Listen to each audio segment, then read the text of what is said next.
आषाढी एकादशी निमित्त जळगाव शहरातील पिंपराळा येथील श्री वाणी समाज पंचमंडळ तसेच श्री विठ्ठल मेंदर संस्थांच्या वतीने गेल्या 151 वर्षांपासून या ठिकाणी पिंपराळा रथ ओढला जातोय। दरम्यान या रथाला जानकी म्हणून या ठिकाणी ओळखला जातो। या रथाची परंपरा कायम आहे। गेल्या वर्षीप्रमाणे यंदा देखील या रथाची तयारी जोरदार सुरुवात गेल्या अनेक दिवसांपासून सुरू आहे। दरम्यान या ठिकाणी पिंपराळाचा रथोत्सव हा गेल्या 151 वर्षांपूर्वीचा आहे। रथाच्या दिवशी पिंपराळ्यात या ठिकाणी मोठी यात्रा भरवली जाते। दरम्यान पिंपराळ्यातील बाहेरवासींनी खास या रथोत्सवासाठी सासरहून येत असतात। रथोत्सवासाठी या ठिकाणी पंजिरी प्रसाद तयार केला जातो, ज्यामध्ये धने, गोड, खोबरे, सुंठ आणि विलायची हे 5 घटक वापरले जातात। जवळपास 7 ते 8 तास हा रथोत्सव दुपारपर्यंत चालणार आहे, अशी माहिती या रथोत्सव समितीच्या वतीने करण्यात आलेली आहे। दरम्यान श्रीरामाचे दर्शन घेण्यासाठी तसेच या रथेत सहभागी होण्यासाठी जळगाव शहरातील आणि पंचक्रोशीतील भाविक या ठिकाणी एकत्र जमत असतात। तो आपण पाहू शकतो की या ठिकाणी रथोत्सवाच्या ओढण्यासाठी तरुणांची एकच झुंबड उडवल्याचे पाहायला मिळत आहे।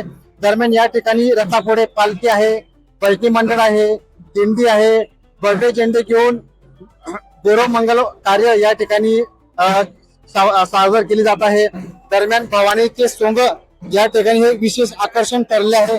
दरम्यान या रोड परिसर आहे, जो मार्गस्थ क्रमांक आहे, या रथोत्सवाच्या मार्गस्थ क्रमामध्ये या प्रत्येक घराच्या महिला या ठिकाणी पूजेसाठी आरती केली जाते। विशेष म्हणजे या रथावरती आरती केल्यानंतर एक महाप्रसाद म्हणून एक प्रत्येकाला दिला जातो। तो महाप्रसाद म्हणून एक चांगलं पुण्याचं काम म्हणून घेतले जाते। दरम्यान रथापुढे पालखी घेतली जाते, बैठी मंडळ, दिंडी, भगवे झेंडे असे अनेक प्रकारचे एकत्र सामाजिक संस्थेच्या वतीने काम केले जाते।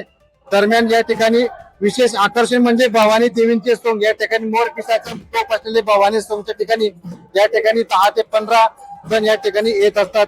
अशा पद्धतीने गेल्या अनेक वर्षांपासूनची ही परंपरा असलेला हा जो रथोत्सव आहे, आज या ठिकाणी जळगाव शहरासाठी आकर्षण ठरलेला आहे।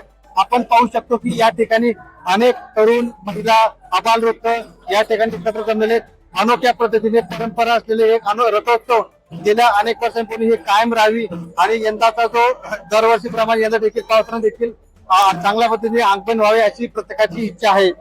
जितेंद्र कोतवाल, LS मराठी, जळगाव।